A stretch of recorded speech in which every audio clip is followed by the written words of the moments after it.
Bagaimana hukumnya KPR? KPR itu boleh atau tidak? Jadi KPR kalau di bank konvensional kita sudah tahu pasti statusnya adalah skemanya pinjam duit bayar lebih secara dicicil ya. Kalau rumah 300 juta untuk 15 tahun jadi berapa, Pak? Jadi berapa? 900. Betul, 900. 700 pengalaman ya. Ada tambahan di situ. 300 jadi 700, 15 tahun. Baik. Ini 400 jutanya riba ya. Riba. Riba kalau 400 juta itu ngitung dosanya gimana, Pak? Bukan tanggung jawab kita ngitung dosanya, yang kita takutkan adalah dosanya ya. Terus bagaimana kalau di bank syariah? Kalau di bank syariah, KPR di bank syariah itu, nah ini yang masih dipertanyakan oleh para ahli ekonomi syariah di tempat kita. Kita tidak memungkiri di sana ada sebagian tokoh yang membolehkan dan masih banyak juga yang melarang. Di antara sisi yang bahasanya, sisi pertimbangan bahasanya KPR di bank syariah itu belum sesuai syar'i adalah sebenarnya KPR di bank syariah ini hakikatnya adalah utang tapi bayar lebih, atau hakikat yang kedua bank menjual barang yang belum dia miliki. Ada dua transaksi andalan yang digunakan oleh bank syariah untuk KPR. Pertama transaksi ijarah mutahiyah bitamlik, dan yang kedua transaksi murabahah lil amir bisyira'. Kita lihat transaksi yang pertama, ijarah muntahiyah bitamlik. Ijarah muntahiyah bitamlik itu prinsipnya gini. Anda sewa, jadi istilah saja yang membuat ini rumit, Pak ya. Aslinya gampang. Begini, Anda sewa, tapi dengan perjanjian, pokoknya nanti setiap bulan bayar. Nanti kalau sudah sampai 10 tahun, barang ini saya kasihkan. Barang ini saya kasihkan. Misalnya ya, Bapak Ibu punya sebuah rumah, kemudian ada orang yang mau sewa. Terus kita bilang sama dia, saya mau sewakan ini tapi dengan syarat, satu, harus 10 tahun. Boleh nggak? Boleh tidak? Boleh saja kan ya. Kalau cuman sewa 1 tahun 2 tahun saya nggak mau, harus 10 tahun. Kalau konsumen nggak mau ya sudah, pilih yang lain. Dia mau. Nah, angsur atau bayar setiap bulan sekian atau setiap tahun. Anda bayar setiap tahun 10 juta. Setiap tahun 10 juta selama 10 tahun. Flat, rata terus 10. Jadi totalnya 100 juta. Nilai rumah ini sebenarnya 90 juta dia beli dulu, tapi dia sudah dapat untung 10 juta dengan cara disewakan tadi. Kemudian pemilik rumah janji, nanti kalau sudah 10 tahun rumah ini saya kasihkan ke Anda. Namanya apa? Ijarah muntahiyah bitamlik. Sewa berujung pindah kepemilikan. Nah, itu yang dipakai oleh bank.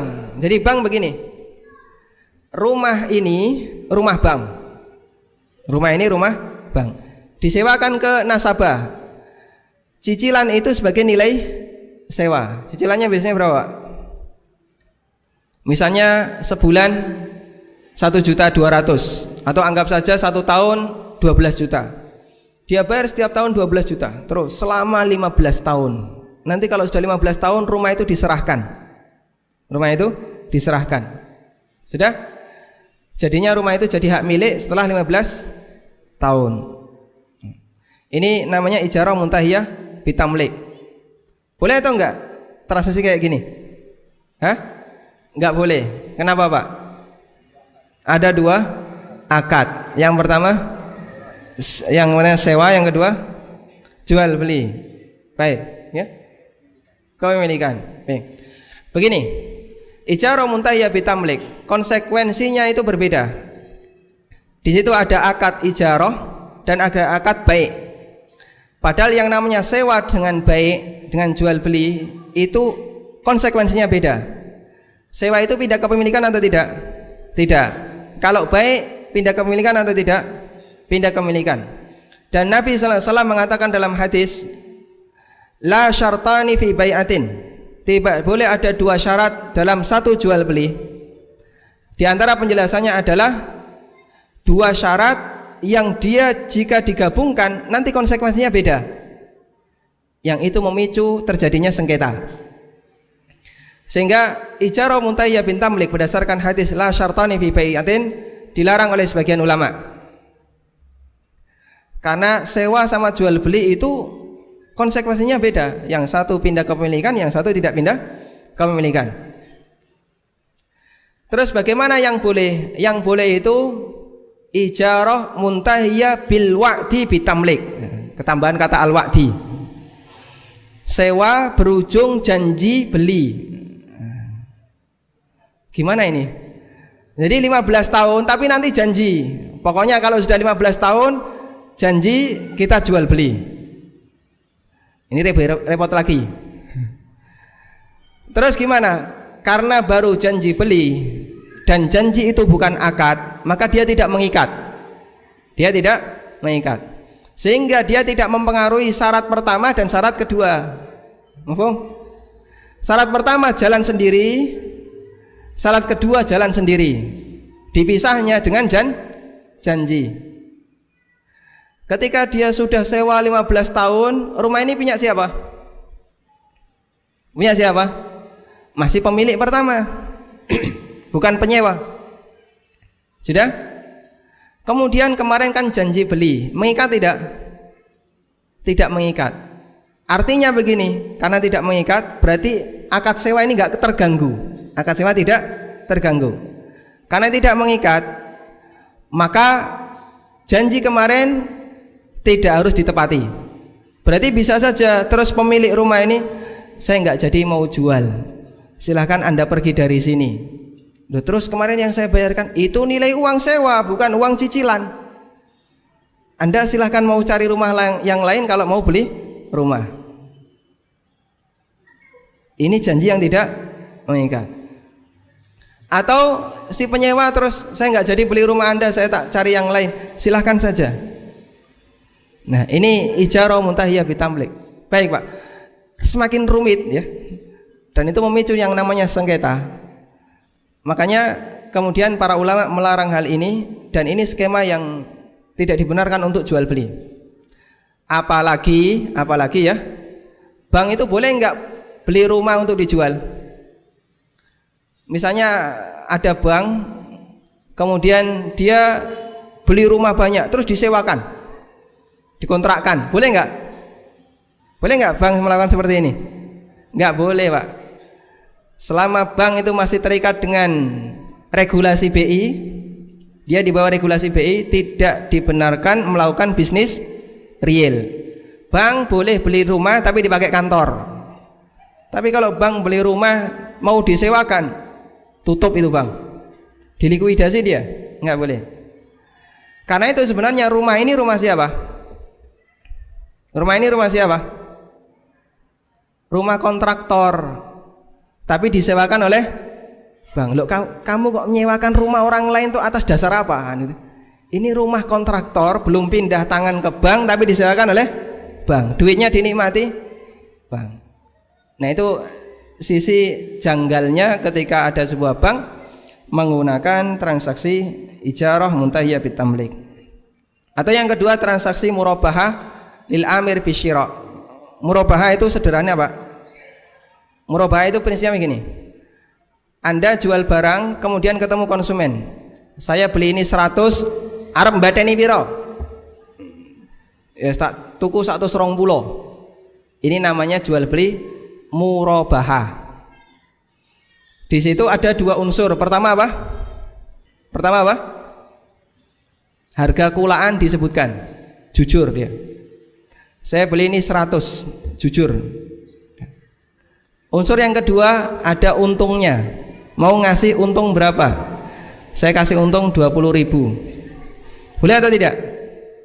Boleh. Ini namanya jual beli murabahah. Sebenarnya kita sering mempraktekannya, Pak. Cuman kadang nggak tahu istilahnya, jadinya terasa keren saja istilahnya. Akrab di tempat kita murabahah itu. Nah, ini ada kasus murabahah lil amir bisyira. Ini sebenarnya sering kita lakukan. Bapak Ibu tahu yang namanya mindring? Itu bahasa Jawa Timur ya. Mindring itu adalah nggak punya KBBI ini.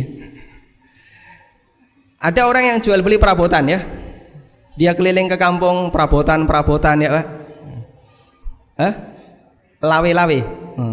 Lawe-lawe. Kemudian ada salah satu konsumen yang lihat, punya baskom nggak Pak? Nggak ada. Terus dia bilang, ya insya Allah seminggu lagi tak bawakan. Seminggu lagi tak bawakan. Apa di sini? Sudah terjadi transaksi belum? Orang ini kan baru tanya, saya mau beli baskom, punya enggak? Enggak punya, seminggu lagi tak bawakan. Terus dia janji, ya sudah nanti kalau sudah ada baskom saya beli. Seminggu depan dia bawa itu baskom. Sudah jadi beli enggak ini? Baskom ini otomatis terbeli atau belum? Ya? Belum. Otomatis terbeli atau belum? Belum. Nah kemarin kan sudah janji, katanya mau beli Bu. Enggak jadi ya Pak, sudah beli. Sakit hati enggak ini? Biasa saja. Nanti kalau enggak laku di sini kan laku di sana ya. Ini namanya murabahah lil amir bisyira. Kalau dia jadi beli, berapa harganya? Dia nyebut harga, modal saya sekian, arep dibadeni piro silahkan. Jadinya murabahah lil amir bisyira. Itu akrab dengan kita transaksi itu. Tapi karena istilahnya saja yang mungkin buat orang itu semakin kayaknya sangar begitu Pak ya. Syaratnya apa murabahah lil amir bisyira ini? Anda harus punya barang itu. Mau dijual tapi nggak punya barang, ini dilarang. La tapi ma laisa indak. Jangan kamu jual barang yang tidak kamu miliki. Hadis dari Hakim bin Hizam. Ketika bank itu mau melakukan murabahah untuk rumah, pertanyaan satu lagi, rumah ini punya siapa? Bank tidak beli rumah ya. Bank kan tidak boleh beli rumah untuk dijual. Kalau bank beli rumah untuk dijual, bank dilarang dalam aturan mereka, dalam aturan BI. Karena itulah sistem seperti ini hakikatnya tidak berbeda dengan praktek pinjam duit bayar lebih. Meskipun dia pakai nama murabahah lil amir bisyira atau ijarah muntayya bitamlik, aslinya tidak ada bedanya.